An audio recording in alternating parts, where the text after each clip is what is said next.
Likas na all around ang mga nanay. Masipag kung masipag. Maparaan kung maparaan.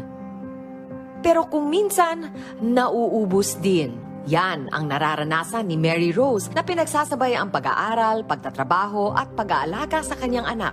Sa pag on the day ko or pagiging choreographer ko, usually minsan kapag may turo ako ng sayaw, papaasikaso ko muna yung anak ko sa ate ko. Buo raw ang desisyon ni Mary Rose na ipagpatuloy ang kanyang pag-aaral sa kabila ng mga pagsubok. Pagsabay-sabay mo yung school, tapos yung pagtatrabaho, tapos may anak ka pa, tapos solo ka lang, wala kang kasama sa buhay na yung parang makukwentuhan mo kung ano yung mga nangyayari. Nadagdagan pa raw ang pasanin ni Mary Rose nang subukan niyang magnegosyo, pero bumagsak ito. Yung sobrang dami ko na talagang kinikita.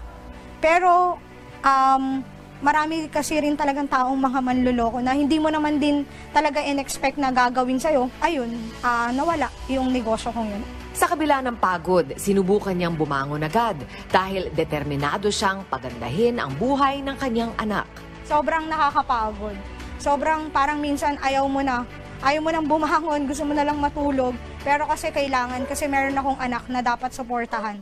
Isa raw noon sa pinakamabigat na dagok sa kanyang buhay ay ang magkasunod na pagkamatay ng kanyang dalawang ate na itinuring niya ng parang mga magulang. Nawalan din siya ng gana na ipagpatuloy ang pag-aaral dahil sa nangyari. Bago yung schooling this year, ayoko na talaga siyang mag-aral. Ayoko na talagang mag-aral. Pero kasi nga parang feeling ko hindi ko kaya finances. Yun, yung health ko, para akong nade-depress, anxiety, kung ano-anong naiisip ko. Kasi nga hindi ko alam kung kaya ko pa ba. Kung pisikal na pagod lang daw ang problema ay kaya niya itong indahin. Pero ibang usapan na kapag apektado na rin ang emosyonal na lagay. Sobrang umiiyak lang ako. Hindi ko alam kung saan ako pupunta, kung ano yung gagawin ko. Sa kabila ng lahat, ang anak ni Mary ang pinagpapasalamat niya. Dahil dito ay kinakaya niya nang harapin ang lahat ng bigat at sakit na ibinabato sa kanya ng buhay. Yung support niya, kahit na napapagalitan ko siya, ayun, nakakatuwa kasi yung love and support niya sa akin, andon. Superhero man ang tingin sa mga nanay, hindi pa rin sila ligtas sa pagdanas ng burnout. Ang mahalagang unang hakbang ay tukuyin at bigyang pansin ang mga senyales nito. At pag-usapan pa natin ang burnout sa mga nanay kasama si Dr. Angelo Base, life mentor at isang licensed marriage and family therapist at founder ng BCIDP Marriage and Family Center Institute. Good morning, Dr. Base. Nanonood tayo pareho. Very familiar yan dahil halos karamihan sa mga nanay na-experience yan. Yes. Baka hindi lang nila alam na burnout pala yun. Yes. Define natin muna ang burnout. Ang burnout ay isang pakiramdam daw na dating figure of speech lang. Pero ngayon, 4 years ago, naging medical Term diagnosis na siya ayon sa World Health Organization Yes po. 4 years ago. So, ito yung period sa buhay ng tao or sa buhay ng mga nanay na sobrang pagod. Kasi sabay-sabay nang ginagawa yung lahat ng priorities. Kasi priority sa kanyang pamilya, priority sa kanyang trabaho, pag nag-aaral pa, priority na rin yung pag-aaral.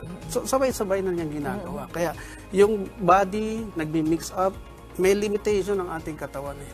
So, kung i-schedule lang sana one at a time yung kanyang priority, hindi maapektuhan yung kanyang isip, hindi maapektuhan yung kanyang emotion. Yeah. Parang nakikinig lang ako sa inyo, na-overwhelm na rin ako. Yes. Siguro ganun din ang nararanasan ng maraming mga nanay, magulang, hindi lang naman ang nanay. Kasi kung minsan hindi mo kayang i-prioritize. Sabay-sabay ang dating ng ating mga problema, ng ating mga responsibilidad. Ano ba yung pakiramdam ng burnout? Ano yung pagkakaiba nung pagod ka lang at saka burnout na talaga ito? Ito yung parang palito ng posporo na pag sinindihan mo, hanggang sa mapunta sa dulo yung apoy, dahan-dahan, nauupos na. Wala ka na may bigay na apoy. Wala ka na may bigay na light or hope sa sarili mo. Kasi parang physically, drain na drain ka Drain na. the drain. Yes. Yun yung sinasabi ni Mary Rose, yung ating case study, no? Yes. Na sabi nga dyan, na emotionally nararamdaman niya na parang nadidistansya na siya sa Yes. pamilya niya. I think isa yun sa mga telltale signs, no, Doc, Yes. na kahit yung mga anak mo, parang wala ka na rin ganang alagaan sila. And yun ang mangyayari.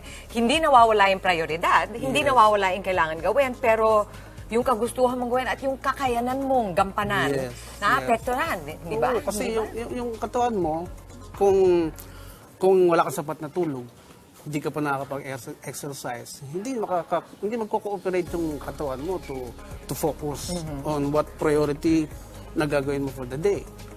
So, ano pa ang may bibigay ng katawan mo? Kung parang the spirit is willing but the flesh is weak. But this time, the spirit is already weak na rin. Yes. And then, so what do you do? Ano ang dapat gawin ng mga nanay na nakakaranas ng burnout na ito? Sa lahat ng pagkakataon, kapag yung katawan natin feeling drained na, you always have to go back to normal situation.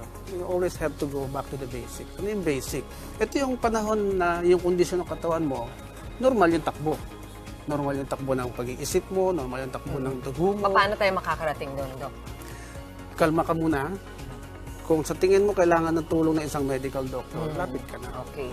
Kung physical or part of your body is already suffering, then you need the help of a medical doctor. Yeah.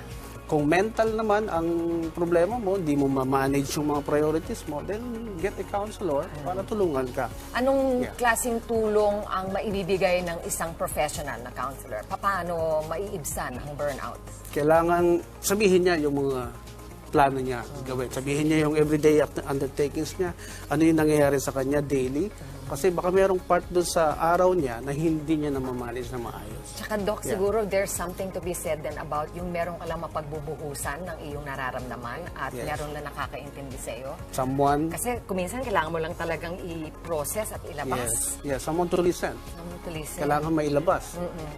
Kaya importante yung friendship, ano? Yung mga tamang yung tao. support system. Yeah, yung tamang tao. Ano kaya ang magagawa ng mga kapamilya ninyo, yung mga kasama ninyo sa bahay para matulungan ang isang nanay, halimbawa, na malagpasan yung burnout? Kailangan sa mga family members na kasama niya, at least positibo mag-isip na nakahanda silang sumuporta anytime.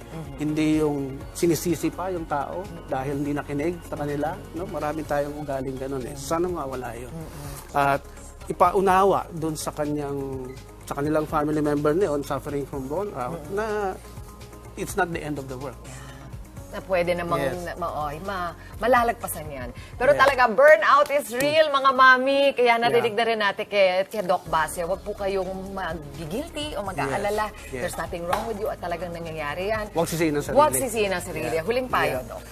Sana makapagplano tayo ng maayos sa ating day-to-day activities nang hindi tayo may stress na kung ano yung possible na pwedeng mangyari, yun ang munang unahin. Yun ang priority.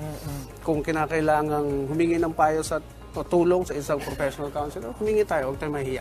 Meron din naman mga libre. Ayan, maraming salamat, Dr. Angelo Base, life mentor at isang marriage and family therapist. Ang aking may iwan naman sa inyo dahil alam ko kung minsan kayong mga nanay nagigilty na bigyang panahon ang inyong sarili. Deserve nyo po yan. Actually, kailangan yung gawin na alagaan ang inyong sarili. Give yourself a break. Maghanap ng isang bagay na gustong-gusto nyong gawin at gawin nyo lang. Para sa inyo lang yan. Para mapuno uli kayo at magampan pa ng mas mabuti ang inyong mga tasks. Maraming salamat. At sa aming pagbabalik, makisenti sa musika na hatid ng ating loding sikat at Dionella in the house. Tuloy-tuloy lang ang happiness ngayong umaga dito pa rin sa inyong Happy Morning Buddies. Good morning, kapatid.